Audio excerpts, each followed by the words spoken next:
பார்க்க போகிறது வெள்ளை சோயா பீன்ஸு தோசை.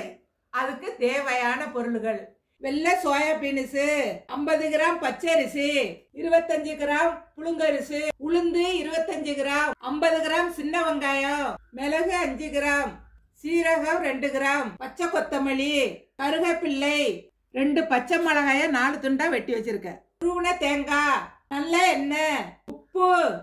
இப்ப பார்க்க போலாமா?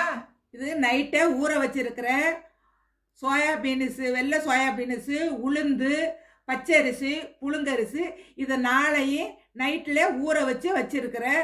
இப்போ இதை அரைக்க போகிறேன். இது நைட்லேயே நாளையும் ஊற வச்சு கழுவி வச்சிருக்கிறேன். இப்போ அதில் போடுறேன். போட்டு இப்போ இது ஒரு அரைக்கிறேன். இப்போ இது கொஞ்சம் நைஸாக அரைச்சிட்டேன்.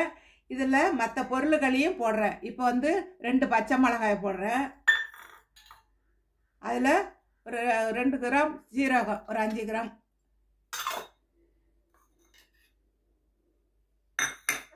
அதுலேயே கொஞ்சம் மிளகு,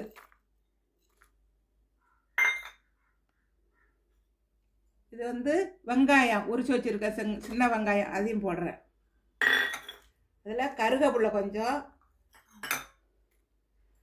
கொஞ்சம் மல்லி.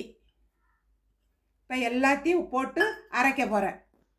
அரைச்சிட்ட கொஞ்சம் தண்ணி ஊற்றிங்க. அப்போ தான் இன்னும் கொஞ்சம் நல்லா அரைக்கணும் நைஸாக. இப்போ வேற ஒரு பாத்திரத்தில் இது பார்த்தீங்களா, நல்லா நைஸாக அரைச்சிட்டேன். மாவை அரைச்சி எடுத்துட்டேன். இதில் தேங்காய் ஒரு 1/4 மூடி திருவி தனியாகவே அரைச்சி அதில் போட்டுடணும். ஏன்னா அப்போ தான் நைஸாக இருக்கும். இதில் கொஞ்சம் தண்ணியை ஊற்றிக்கிறேன். கொஞ்சமாக ஊற்றினா போதும். இப்போ அரைக்கிறேன். நைஸாக அரைச்சிட்டேன். இதை மாவில் கொட்டிடுறேன். தனியாக அரைச்சாதான் நைஸாக இருக்கும், இல்லைன்னா சக்கையாக இருக்கும். இப்போ உப்பு போடுறேன். உப்பு உங்களுக்கு கொஞ்சமாக போட்டுங்க. இவ்வளோ உப்பு போட்டால் போதும். தேவையான அளவுக்கு போட்டுக்கலாம். போட்டு இப்படியே நல்லா கரைச்சிருங்க. இப்போ அடுப்பை பற்ற வைக்கிறேன். சூடாயிருச்சு. அதில் கொஞ்சம் எண்ணெய் ஊற்றிக்கணும். அப்போ தான் நல்லா படலாக வரும். எண்ணெய் ஊற்றி ஒரு கரண்டி ஊற்றி நல்லா தேய்ச்சி விட்டுறணும். எண்ணெயை சும்மா லேசாக, அவ்வளோதான், வேகட்டும். பார்த்தீங்களா, வெந்துருச்சு.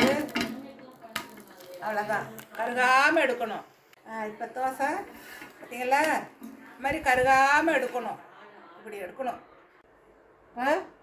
தோசை, வெள்ளை சோள தோசை சூப்பராக ஆயிடுச்சு. நான் கொஞ்சம் சாப்பிட போகிறேன். இப்போ நான் கொஞ்சம் சாப்பிட்டு பார்க்குறேன். ஆஹா, அருமையாக இருக்குது. 2 சாப்பிட்றவங்க 10 கூட சாப்பிட்லாம். நல்லா டேஸ்ட்டாக இருக்குது. இதுக்கு தேங்காய் சட்னியும் கெட்டி சாம்பாரும் ரொம்ப ரொம்ப சூப்பராக இருக்கும். இந்த வெள்ளை சோயா பீன்ஸு எதுக்கு நல்லதுன்னாக்கா, நம்ம உடம்புல உள்ள கெட்ட கொழுப்புகளை கரைச்சி விடும். இது வாரத்தில் 2 நாள் சாப்பிட்டு பாருங்க. உங்கள் உடம்பு நல்லா ஆரோக்கியமாக இருக்கும். குழந்தைகளுக்கும் கொடுக்கலாம். நல்ல குழந்தைகளும் விரும்பி சாப்பிடும். அதுகளுக்கும் நல்ல சத்து உள்ள பொருள். இன்றைக்கி நீங்கள் பார்த்தது வெள்ளை சோயா பீன்ஸு தோசை எப்படின்னு உங்களுக்கு சொல்லி காமிச்சிருக்கேன். இதே மாதிரி அடுத்து ஒரு டிஃப்ரெண்டான சமையலோட உங்களை அனைவரையும் சந்திக்கிறேன். இந்த வீடியோ உங்களுக்கு பிடிச்சிருந்தா லைக் பண்ணுங்கள், கமெண்ட் பண்ணுங்கள், ஷேர் பண்ணுங்கள், மறக்காமல் சப்ஸ்கிரைப் பண்ணுங்கள். நன்றி, வணக்கம்.